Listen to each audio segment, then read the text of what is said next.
ആര് ഭരിക്കും ബീഹാർ? അരമണിക്കൂറിന്റെ ദൂരം കൂടി മാത്രമേ ഉള്ളൂ. 8 മണിക്ക് വോട്ടെണ്ണൽ ആരംഭിക്കും. ഇന്ത്യൻ രാഷ്ട്രീയത്തിലേക്കുള്ള ചൂണ്ടുപലക രാഹുൽ ഗാന്ധി കൊടുങ്കാറ്റ് പോലെ ആഞ്ഞടിച്ച വോട്ട് ചോരി ബീഹാറിൽ പ്രതിഫലിക്കുമോ? അതോ മഹിളകൾക്ക് മഹിളാ റോസ്ഗാർ യോജന പ്രഖ്യാപിച്ച് 10,000 രൂപ ദസ് ഹസാരി എന്നറിയപ്പെടുന്ന സ്കീം നിതീഷ് കുമാറിനെ വീണ്ടും 20 കൊല്ലം ബീഹാർ ഭരിച്ച നിതീഷ് കുമാറിനെ വീണ്ടും അധികാരത്തിൽ എത്തിക്കുമോ? ലോക്സഭാ തെരഞ്ഞെടുപ്പിന് ശേഷം നടന്ന എല്ലാ നിയമസഭാ തെരഞ്ഞെടുപ്പുകളും വിജയിച്ച് ഞങ്ങളെ വെല്ലുവിളിക്കാൻ ഒരാൾക്കും കഴിയില്ല എന്ന് പ്രഖ്യാപിക്കാൻ ബിജെപിയുടെ നേതൃത്വത്തിലുള്ള ദേശീയ ജനാധിപത്യ സഖ്യത്തിന് കഴിയുമോ? വോട്ട് കട്ടറായി അസസുദ്ദീൻ ഒവൈസി ബീഹാറിനെ നിർണ്ണയിക്കുമോ? പ്രശാന്ത് കിഷോർ പുതിയ ഒരു രാഷ്ട്രീയ അശ്വമേധത്തിന്റെ തുടക്കം ബീഹാറിന്റെ മണ്ണിൽ നിന്ന് നടത്തുമോ? ഒരുപാട് ചോദ്യങ്ങൾക്ക് ഉത്തരം കിട്ടാനുള്ള പ്രഭാതമാണിത്. എല്ലാ പ്രേക്ഷകരെയും ഒരിക്കൽ കൂടി സ്വാഗതം ചെയ്യുകയാണ്. നോക്കാം ബീഹാറിൽ എന്ത് സംഭവിക്കുമെന്ന്. ബീഹാറിൻ്റെ രാഷ്ട്രീയം ഈ പോയിന്റുമായി കൂട്ടിച്ചേർത്ത് പറയുമ്പോൾ ഇപ്പോൾ മച്ഛലി മഖാന പാൻ അത് ഏറെക്കാലം ബീഹാറുമായി ചേർത്ത് നമ്മൾ ചർച്ച ചെയ്യുന്നതാണ്. മച്ഛലി മത്സ്യം, മഖാന അമ്പൽ വിത്ത്, പാൻ നമ്മുടെ വെറ്റില.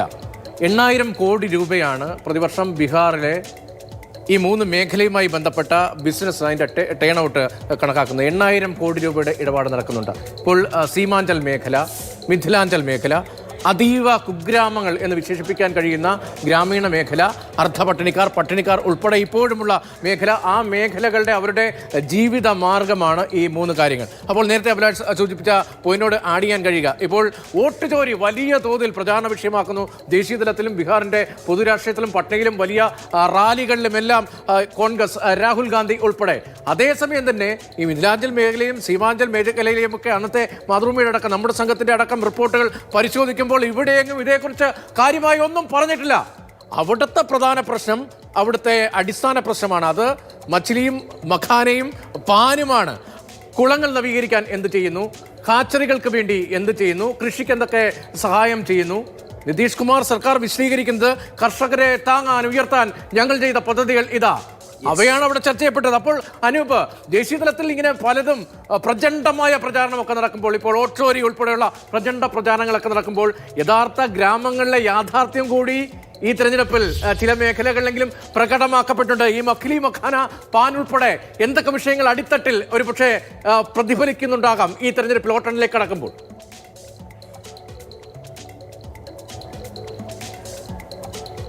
മഖാനയ്ക്ക് വലിയ സഹായം കേന്ദ്ര സർക്കാർ നൽകിയത് ഓർമ്മയുണ്ടോ കഴിഞ്ഞ ബജറ്റിൽ? ഇതെന്തിനാണ് വിദേശ രാജ്യങ്ങൾ, അമേരിക്കയിലടക്കം അതിനുവേണ്ടിയുള്ള സൗകര്യങ്ങൾ, വിപണി കേന്ദ്രങ്ങൾ, ഗവേഷണ കേന്ദ്രങ്ങൾ ഉൾപ്പെടെ പ്രഖ്യാപിച്ചിട്ടുമുണ്ട്.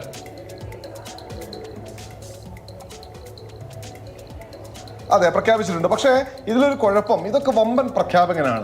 ഞങ്ങൾ അത് ചെയ്യും, അല്ലെങ്കിൽ ഞങ്ങൾ ഇത്ര രൂപ ചെലവാക്കുന്നില്ല. അതിനൊക്കെ അപ്പുറത്തേക്ക് ഗ്രാമങ്ങളിലേക്ക്, ബീഹാറിന്റെ ഗ്രാമങ്ങളിൽ പോയി നോക്കിക്കഴിഞ്ഞാൽ അവിടെ വികസനം എത്തിയിട്ടില്ല എന്ന് നിസ്സംശയം പറയാൻ കഴിയും. അത്തരം വിഷയങ്ങൾ ഗ്രാമീണ മേഖലയിൽ ചർച്ചയാവുന്നുണ്ട്. ഒരു തൊഴിൽ കിട്ടിയാൽ ഞങ്ങൾക്ക് ഈ അവസ്ഥയെ മറികടക്കാൻ കഴിയുമെന്ന പ്രതീക്ഷ അവിടുത്തെ യുവജനങ്ങൾക്കുണ്ട്. പക്ഷേ ആ പ്രതീക്ഷയെ, താഴെത്തട്ടിലുള്ള വികസന മോഹങ്ങളെ, അതിനപ്പുറത്തേക്കുള്ള പ്രതീക്ഷകളെ എല്ലാം തച്ചു തകർക്കുന്ന വിധം സോഷ്യൽ എഞ്ചിനീയറിംഗ് അവിടുത്തെ എല്ലാ മേഖലയിലും കൈകാര്യം ചെയ്യാൻ NDAക്ക് സാധിച്ചിട്ടുണ്ട്. അതുകൊണ്ട് തന്നെയാണ് NDAക്ക് ഒരു ഭൂരിപക്ഷം, മഹാഭൂരിപക്ഷം ഈ സർവേകളും പറയുന്നത്. അത് നേരത്തെ അഭിലാഷ് തന്നെ സൂചിപ്പിച്ച പോലെ യാദവ അതല്ലെങ്കിൽ മുസ്ലിം വിഭാഗത്തിൽ നിന്നുള്ള ഒരു പിന്തുണ മാത്രമാണ് മഹാസഖ്യത്തിന് കാര്യമായി പുറത്തുനിന്ന് നോക്കുമ്പോൾ നമുക്ക് കാണാൻ കഴിയുക. അപ്പുറത്ത് എല്ലാ വിഭാഗവും ഉണ്ട്. പക്ഷേ അതിൽ അഭിലാഷ് പറഞ്ഞ ഒരു കാര്യത്തോടുള്ള ഒരു വിയോജിപ്പ്, ഈ അസാസുദ്ദീൻ ഒവൈസിയുടെ പാർട്ടിയെ മാറ്റി നിർത്തി സമ്പൂർണ്ണമായി ഞങ്ങൾ എല്ലാവരും കൂടി മുസ്ലിങ്ങൾ ഇത്തവണ ഒരുമിച്ച് നിന്ന് വോട്ട് ചെയ്യേണ്ടത് ഈ നമ്മുടെ മഹാസഖ്യത്തിനാണ് എന്ന തീരുമാനമൊന്നും ആ മേഖലയിലെ, സീമാഞ്ചൽ മേഖലയിലെ, പൂർണിയയിലെ, കിഷൻഗഞ്ചിലെ മനുഷ്യർ എടുത്തിട്ടില്ല എന്ന് തന്നെയാണ് അവിടെ നേരിട്ട് പോയി കാര്യങ്ങൾ മനസ്സിലാക്കുമ്പോൾ എനിക്ക് അറിയാൻ കഴിഞ്ഞത്. അവിടെ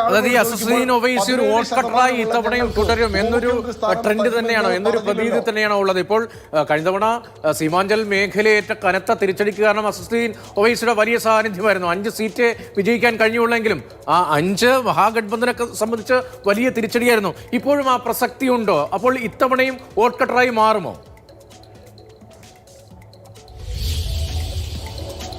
100% പ്രസക്തിയുണ്ട്. ഇത്തവണയും വോട്ട് കട്ടറായി മാറും. ഇത്തവണ കൂടുതൽ മണ്ഡലങ്ങളിൽ വോട്ട് കട്ടറായി മാറും. 100 മണ്ഡലങ്ങളിലാണ് അവർ സഖ്യമായി മത്സരിക്കുന്നത്. ആ സഖ്യം മത്സരിക്കുന്ന 100 മണ്ഡലത്തിൽ 24 വലിയ ശക്തിയാണ് അസാസുദ്ദീൻ ഒവൈസി. അവിടെ പോയി എന്നോട് അവർ ചോദിച്ച കാര്യം, ഞങ്ങൾക്ക് 17% വോട്ടുണ്ട്. 2% വോട്ടുള്ള വികാസ്ശീൽ ഇൻസാഫ് പാർട്ടിയുടെ ആളുകൾക്ക് ഉപമുഖ്യമന്ത്രി സ്ഥാനം കൊടുക്കുന്ന തേജസ്വി യാദവ് എന്തുകൊണ്ട് ഞങ്ങൾക്ക് ഉപമുഖ്യമന്ത്രി സ്ഥാനം പ്രഖ്യാപിച്ചില്ല? ഇത്രയും കാലം ഞങ്ങളെ വഞ്ചിക്കുകയായിരുന്നു. ഞങ്ങൾ അതായത് അനൂപ്, മുസ്ലിം ജനവിഭാഗത്തെ ടേക്കൺ ഫോർ ഗ്രാൻഡഡ് ആയിട്ടാണ് കോൺഗ്രസും RJDയും ഒക്കെ കാണുന്നത് എന്ന വികാരം മുസ്ലിം ബെൽറ്റിലുണ്ട്. അങ്ങനെയാണെങ്കിൽ ഈ സീമാഞ്ചൽ മേഖലയിൽ ഈ പ്രതീക്ഷിക്കുന്ന തൂത്തുവാരൽ RJD സഖ്യത്തെ സംബന്ധിച്ച് ഉണ്ടാവില്ല എന്ന് മനസ്സിലാക്കണമല്ലോ. ഒപ്പം പ്രശാന്ത് കിഷോറോ പലായനമാണല്ലോ അദ്ദേഹത്തിന്റെ മുഖ്യ വിഷയം. നമുക്കറിയാം 3 കോടിയോളം ബീഹാറികളാണ് ഇന്ത്യയിൽ തന്നെ വിവിധ സംസ്ഥാനങ്ങളിൽ, നമ്മുടെ തെക്കേ ഇന്ത്യൻ സംസ്ഥാനങ്ങളിലടക്കം ജോലി ചെയ്യുന്നത്. അവിടുത്തെ യുവാക്കൾ തൊഴിൽ തേടി രാജ്യത്തിന്റെ വിവിധ ഭാഗങ്ങളിലേക്ക് മൈഗ്രേറ്റ് ചെയ്യുകയാണല്ലോ. അതൊരു പ്രധാനപ്പെട്ട വിഷയമാണ്. അവിടുത്തെ അടിസ്ഥാന വർഗത്തെ സംബന്ധിച്ച് ഈ തൊഴിലില്ലായ്മ എന്നുള്ളത് ഒരു പ്രധാനപ്പെട്ട വിഷയവുമാണ്. എങ്ങനെ പ്രശാന്ത് കിഷോർ അവിടെ വോട്ട് സമാഹരിക്കും?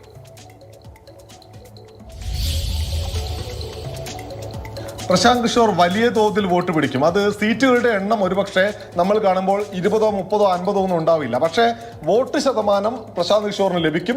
കഴിഞ്ഞ 4 ഉപതെരഞ്ഞെടുപ്പ്, കഴിഞ്ഞ ഒക്ടോബർ മാസത്തിലാണ് പ്രശാന്ത് കിഷോറിന്റെ ജൻസുരാജ് പാർട്ടി രൂപീകരിച്ചത്.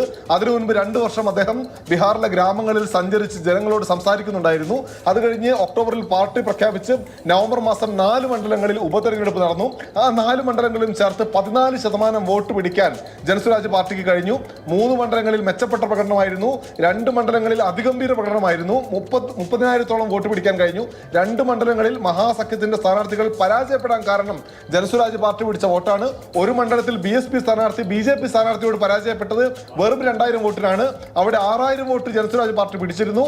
ഇങ്ങനെ സകലമാന മണ്ഡലങ്ങളിലും 3,000-ഓ അതല്ലെങ്കിൽ 20,000-നോ ഇടയിൽ വോട്ടുകൾ ജനസുരാജ് പാർട്ടി പിടിക്കും.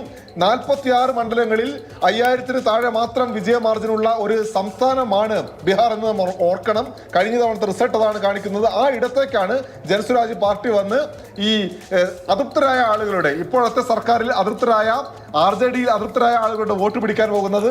അത് അവിടെ അനൂപ് ആരുടെ വോട്ടായിരിക്കും പിടിക്കുക? ഒന്ന് അപ്പർ കാസ്റ്റ് വോട്ടുകളായിരിക്കും കൂടുതൽ PK പിടിക്കുക എന്നൊരു തരത്തിലുള്ള വിശകലനമുണ്ട്. എന്ന് മാത്രമല്ല അവരുടെ സ്ഥാനാർത്ഥികളെ എടുത്താലും കുറച്ചുകൂടി ഇപ്പോൾ രജ്പുത്, ഭൂമിഹാർ, ബ്രാഹ്മൺ വിഭാഗത്തിലുള്ള ആളുകൾക്ക് ഒരു തരത്തിലുള്ള സ്വാധീനമുണ്ട്, അല്ലെങ്കിൽ അവരുടെ പ്രാതിനിധ്യമുണ്ട്. എന്ന് മാത്രമല്ല കുറച്ചുകൂടി സ്ഥാനാർത്ഥികളെ നിർത്തിയതും അപ്പർ ക്ലാസ്സിനൊക്കെ അപ്പീൽ ചെയ്യാൻ കഴിയുന്ന വിധത്തിൽ ബ്യൂറോക്രാറ്റുകൾ അത്തരത്തിലൊക്കെയുള്ള ആളുകളെ അദ്ദേഹം സ്ഥാനാർത്ഥിയാക്കിയിട്ടുമുണ്ട്. അപ്പോൾ അർബൻ സവർണ വോട്ടുകൾ പ്രശാന്ത് കിഷോറിന്റെ പാർട്ടി പിടിക്കാനുള്ള സാധ്യത എത്രമാത്രം?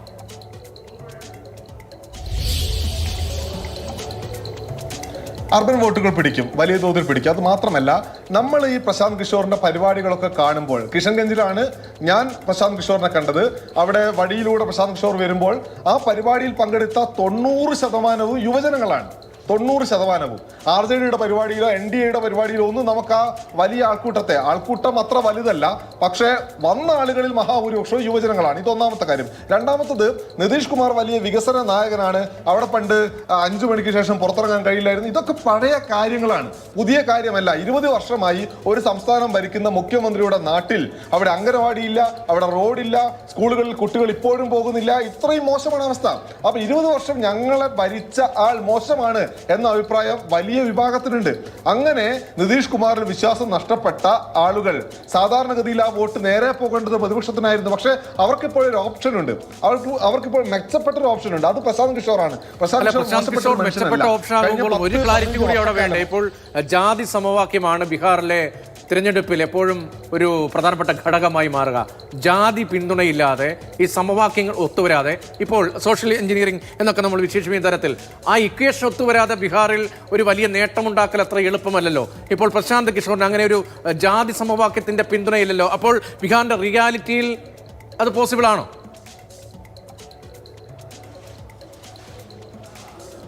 അവിടെയാണ് ഇത്തവണത്തെ തിരഞ്ഞെടുപ്പിൽ പ്രശാന്ത് കിഷോർ സ്വാധീനം ചെലുത്താൻ പോകുന്നു എന്ന് പറയുന്നത്. അതായത് ഈ ജാതി സമവാക്യങ്ങൾ ഒപ്പം നിൽക്കുന്നത്, അല്ലെങ്കിൽ കൂടുതൽ അഡ്വാൻറ്റേജ് നൽകുന്നത് NDAക്കാണ്. ഒരു തർക്കവുമില്ല. ഞാൻ നേരത്തെ പറഞ്ഞല്ലോ, മുസഹർ കോളനിയിൽ പോയപ്പോൾ അവിടെ ഒന്നുമില്ല, വികസനമില്ല, അവർക്ക് വിദ്യാഭ്യാസമില്ല, തൊഴിലില്ല. പക്ഷെ അവർ ഏറ്റവും ഒടുവിൽ നിങ്ങൾ ആർക്കാണ് ഇത്തവണ വോട്ട് ചെയ്യാൻ പോകുന്നതെന്ന് ചോദിക്കുമ്പോൾ എന്നോട് പറഞ്ഞു ഹാം പാർട്ടിക്കാണ്. ഹാം പാർട്ടി എന്ന് പറയുന്നത് HAM, ഹിന്ദുസ്ഥാൻ അവാം മോർച്ച, അത് മാഞ്ചിയുടെ പാർട്ടിയാണ്. മുൻ മുഖ്യമന്ത്രി അദ്ദേഹം മോദിയുടെ കൂടെ നിൽക്കുന്നത് ഞങ്ങൾക്ക് ഭയങ്കര കാണാൻ വലിയ താല്പര്യമുണ്ട് എന്ന് അവർ പറയുന്നുണ്ട്. ഒന്നും കിട്ടാത്ത മനുഷ്യർ പോലും ജാതിക്ക് വേണ്ടി മാഞ്ചിക്ക് വോട്ട് കൊടുക്കുന്നു, NDAക്ക് വോട്ട് കൊടുക്കുന്നു. കഴിഞ്ഞ 5 വർഷക്കാലം അവർക്ക് വേണ്ടി ഒരു റോഡോ അല്ലെങ്കിൽ ഒരു തോടോ പോലും പണിതിട്ടില്ല. അങ്ങനെയുള്ള പാർട്ടിക്ക് വീണ്ടും വോട്ട് കൊടുക്കുന്നത് ജാതി എന്ന ഒറ്റ കാരണം കൊണ്ടാണ്. ശരി, എന്തായാലും ജിതൻ മരുമകൾ ഇമാംഗഞ്ചിൽ സ്ഥാനാർത്ഥിയുമാണ്. ഞാൻ മിർജ ചൗധരി 1977 ശേഷം ഈ ബീഹാർ ഗ്രാമങ്ങളിലെ ഉള്ളറകളിൽ പോയ ശേഷം നടത്തിയ റിപ്പോർട്ട് ഓർക്കായിരുന്നു അനുഭവം. അവിടുത്തെ ഈ മാഞ്ചി സമുദായത്തിന്റെ, മുഷാഹർ സമുദായത്തിലെ വനിതകളുടെ സാക്ഷരത എന്ന് പറയുന്നത് ഇപ്പോഴും 2% താഴെയാണ് എന്നാണ്. 2% താഴെ സാക്ഷരതയുള്ള ജനവിഭാഗങ്ങൾ നമ്മുടെ ഇന്ത്യ രാജ്യത്ത് ജീവിക്കുന്നു എന്ന യാഥാർത്ഥ്യം കൂടി അവിടെ ഉണ്ടല്ലോ.